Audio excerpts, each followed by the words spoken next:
Sacred Heart College student Siyabonga Nxumalo has taken the top spot at the Eurasian Schools Debating Championships.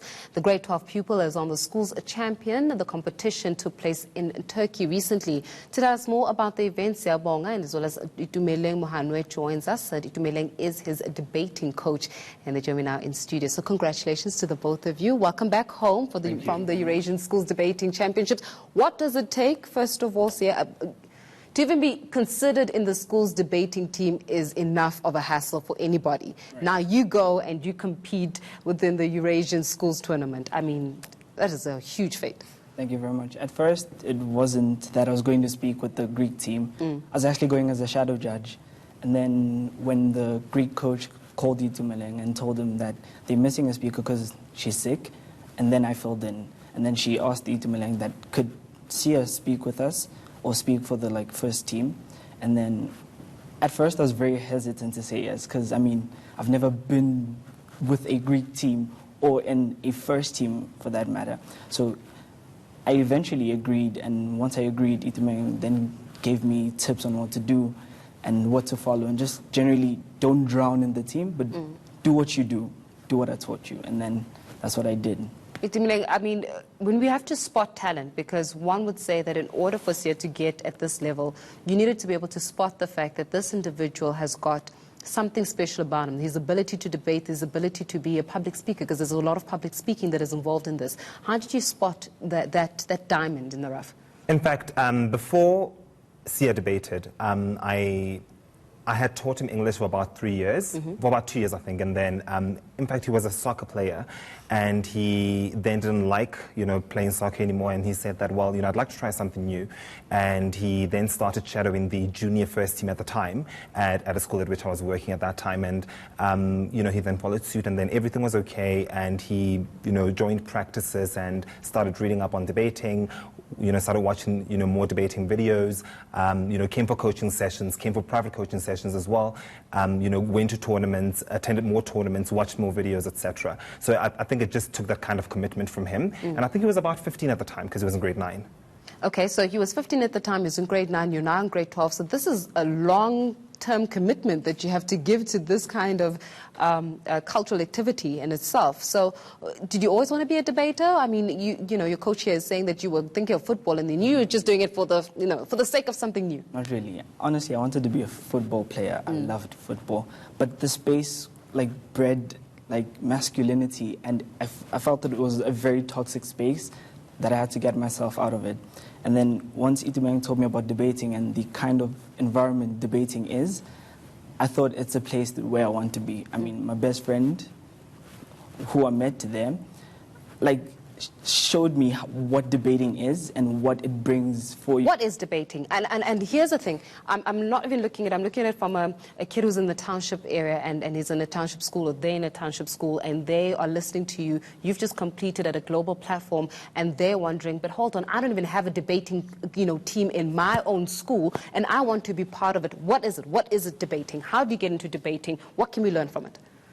Debating is not about, having a team. It's a culture. It's a sport. How we think of soccer is how we think of debating.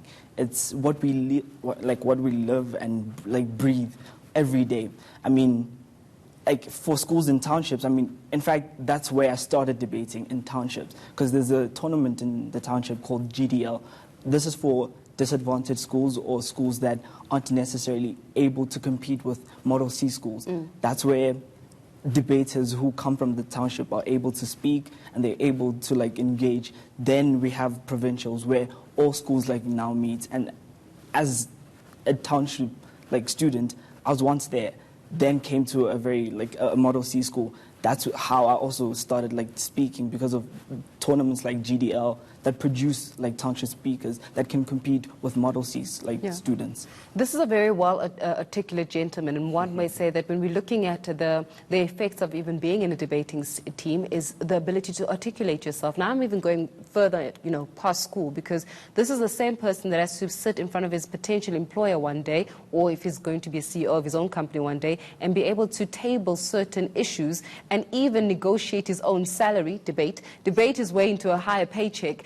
And it all starts from a school level. It all starts with knowing and having the confidence enough to articulate yourself, not only, with your peers, but also on a public platform. Yeah.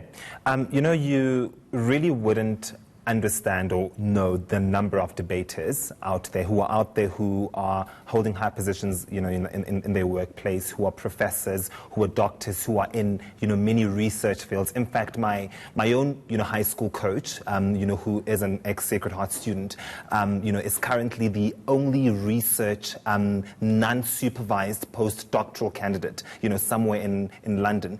And it gives you those kinds of skills. Do you understand? My own other coach, is a professor at the London School of Economics. You understand? Many other debaters become associates at many law firms. Others become teachers. Others become sportsmen. Others leave the sport. But I think debating, of course, isn't a career, and it won't lead you into a particular career. But what it does is that it opens up so many channels.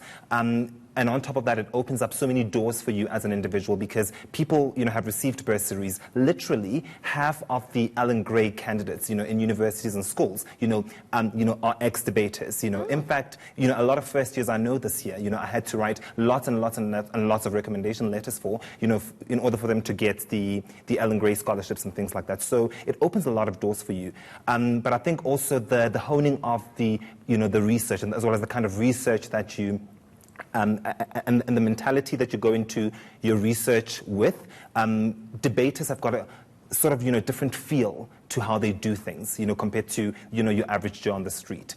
I think lastly, when it comes to things like essay writing, crafting, and this is with subjects across the board, so be it your physics, be it your biology, be it your history, be it your English, as well as your advanced program English as well. It gives you better skills to think, to overthink, to analyze. Yeah. And it's those analytical skills which help you craft your work so well and so neat in order for you to become a better person the following day. Reminds of critical thinking, the ability to critically analyze something and assess it. So, in your words, Siyabonga, what would you recommend a person that is watching who's like maybe even in grade 8 right now and is thinking, shucks, I need to do something with my life. Maybe I'm also tired of football. Why should they consider debating? Debating has opened so much in my life. For example, I'm traveling to Europe, speaking with the national team of Greece. It's such things that I aspire for as an ordinary person, like to travel the world with like a sport like this. I think for the ordinary Joe at home thinking about debating, it's not always going to work out the first time you try it, but once you get into the motion of things and just getting a hang of things, you start loving the sport. And it's not really about where it takes you, it's about what it builds in you. And it builds like things like you become a better person generally, and you start thinking of things differently from like how like normal students would think of things. So you see a debate in everything. From like science to like religion. You start engaging with things that wouldn't necessarily be spoken about in public. For example, it creates spaces where you talk about things that you're uncomfortable talking about everywhere. So this is a sport where I think if you want to create conversations about things that are shunned upon, things that are considered undesirable, this is where you start those conversations. Well, congratulations to the both of you. We're going to leave our conversation there, and hopefully we get to see you on more global platforms as well. They get debating and taking the world over. Thanks so much to the both of you.